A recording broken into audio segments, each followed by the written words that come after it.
पाकिस्तान के top doctors के साथ अपॉइंटमेंट बुक करें, वो भी पेशेंट फीडबैक देखते हुए। आज ही ओला डॉक ऐप डाउनलोड करें। ओला डॉक, डॉक्टर का अपॉइंटमेंट आसानी से। अस्सलाम वालेकुम, मेरा नाम डॉक्टर आयशा वहीद है। I am a child specialist. मैंने FCPS पीड्स मेडिसिन की ट्रेनिंग चिल्ड्रन हॉस्पिटल पिम से की है and then I have Griffith certification from UK. This certification is actually based on developmental paediatrics. आज मैं पेरेंट्स से, स्पेशली न्यू पेरेंट्स से, developmental milestones and developmental delay के बारे में बात करना चाहूँगी। तो as you know, the milestone is an English word. इसका मतलब ये है कि to acquire a certain skill, कि कोई चीज़ नई सीखना, किसी चीज़ में महारत हासिल करना। इसी तरह से बच्चों में जो माइलस्टोन्स हैं उन्हें हम कहते हैं कि वो वक्त के साथ साथ जब पैदा होते हैं उसके बाद with age they acquire different skills at different time.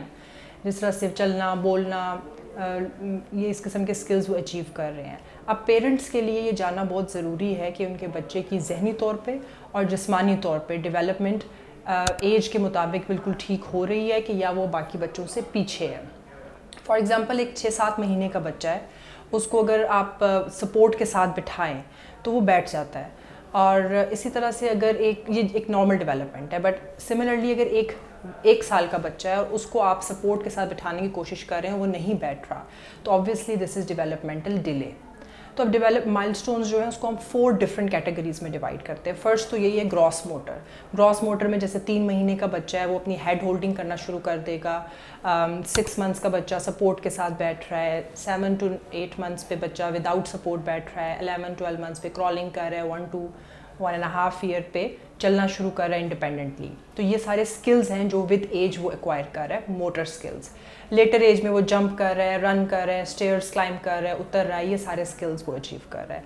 Second, इसमें जो डोमेन है that is vision and fine motor. Vision means कि उसको नज़र आ रहा है।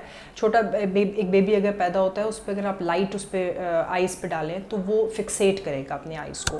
लाइट सोर्स मूव करेंगे तो वो अपनी आइज़ को उसके अकॉर्डिंगली मूव करेगा। So this is the vision he develops. Secondly, फिर अगर उसको आप 4-5 मंथ्स के बच्चे को एक क्यूब पकड़ा देते हैं, एक टॉय पकड़ा देते हैं, तो वो उसको एक्सप्लोर करेगा, माउथ में लेके जाएगा, माउथिंग करेगा। तो ये भी एक उसने स्किल एक्वायर की है 4 मंथ्स पे। सिमिलरली अगर वो 9 मंथ्स पे उनकी पिंसर ग्रास्प डेवलप होती है कि वो छोटी छोटी चीज़ें पिक कर लेते हैं with in thumb and the index finger, तो ये पिंसर ग्रास्प होता है। और इसी तरह 15 महीने का बच्चा 2-3 क्यूब्स के साथ एक टॉवर बना लेता है। तो these are different skills at different age. Third, इसमें जो कैटेगरी है that is called hearing and speech. तो हेयरिंग अगर इंटैक्ट नहीं है तो डेफिनेटली फिर वो स्पीच डेवलप नहीं हो सकती, वो बोल नहीं सकता अगर उसकी हेयरिंग इंटैक्ट नहीं है। तो हेयरिंग का ये होता है कि शुरू में जैसे बच्चा एकदम से दरवाज़ा ज़ोर से बंद करे, स्टार्टल रिफ्लेक्स होता है। थोड़ा एज के साथ वो राइम्स सुनता है, उसको अपने नाम की पहचान होती है, कोई उसको बुलाए तो पुकार सुनता है उस कॉल पे। तो ये सारी चीज़ें उसकी हेयरिंग डिटेक्ट करने का तरीका है। सिमिलरली स्पीच जो है, आजकल स्पीच डिले के काफ़ी प्रॉब्लम आ रहे हैं, बट ऑन एवरेज 1 ईयर का बच्चा मामा और बाबा फर्स्ट वर्ड बोल रहा है। 18 मंथ्स पे फ्यू वर्ड्स बोल लेता है। 2 ईयर पे कहीं जाके 2 वर्ड छोटे छोटे फ्रेजेस बनाना शुरू कर देता है। तो ये नॉर्मल डेवलपमेंट है।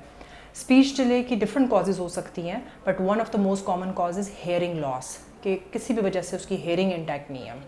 क्या पता उसको बार बार ईयर इन्फेक्शंस हो रहे हैं, या फिर इसकी एसोसिएशन ऑटिज़म के साथ भी होती है कि उसमें भी स्पीच डिले भी आ सकता है और या स्पीच की रिग्रेशन हो रही है।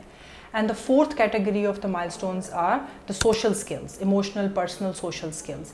जब बच्चा पैदा हो रहा है 2.5-3 महीने पे वो सोशल स्माइल पास कर रहा है, अपनी मदर को देखे वो स्माइल कर रहा है। इसी तरह से आई कॉन्टैक्ट कर रहा है, अपने इमोशंस को एक्सप्रेस करना शुरू करता है विद एज। उसका पैम्पर अगर फुल है तो वो क्राई करेगा, बताएगा आपको, कम्युनिकेट करेगा इस तरह से नॉन वर्बली। इसी तरह से अगर वो अपने इमोशन अफेक्शन शो करेगा, उसको मदर की भी ऐसा ऐसा इमोशंस को समझना शुरू करेगा। If mother is angry, happy, तो वो अंडरस्टैंड करेगा। 1 साल तक का बच्चा क्लैपिंग कर रहा होता है, वेव कर रहा होता है, फिर विद एज वो बाकी अपने सिबलिंग्स के साथ, फ्रेंड्स के साथ खेलता है, पैरेलल प्ले होता है, इंटरेक्टिव प्ले होता है। तो ये सारे सोशल स्किल्स हैं जो टाइम के साथ वो अचीव कर रहा है। तो ये तो 4 मेजर डोमेन्स हैं माइलस्टोन्स की। अब इन सारी डिस्कशन के बाद जो मैं पेरेंट्स के लिए एक टेक होम मैसेज देना चाहूँगी वो ये है कि initially first 2 year of life में आप लोगों का चाइल्ड स्पेशलिस्ट के साथ बहुत ज़्यादा इंटरेक्शन होता है, क्योंकि बच्चे की वैक्सीनेशंस हैं, वेल चाइल्ड विजिट्स हैं और डिफरेंट विजिट्स हैं। उन सारे विजिट्स में ऑब्वियसली पीडियाट्रिशियन ख़ुद भी असेस करेगा ये सारे माइलस्टोन। लेकिन अगर आपको कोई कंसर्न है तो आप अपने पीडियाट्रिशियन से ज़रूर डिस्कस करें। इसको डिस्कस करना टाइमली क्यों ज़रूरी है? क्योंकि जितना जल्दी कोई डेवलपमेंटल डिसऑर्डर डिटेक्ट होगा उसकी उतनी जल्दी इंटरवेंशन होगी और उसके जो इम्प्रूवमेंट के चांसेस हैं वो बहुत ज़्यादा बढ़ जाते हैं। लेकिन जितनी चीज़ डिले होती जा रही है और उसकी इंटरवेंशन आप कर भी लें तो उसकी उतनी उस तरह की इम्प्रूवमेंट नहीं आती। तो टाइमली उसको डिटेक्ट करना बहुत ज़रूरी है।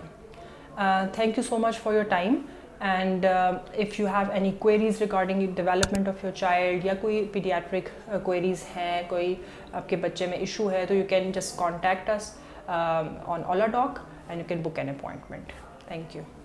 पाकिस्तान के टॉप डॉक्टर्स के साथ अपॉइंटमेंट बुक करें, वो भी पेशेंट फीडबैक देखते हुए।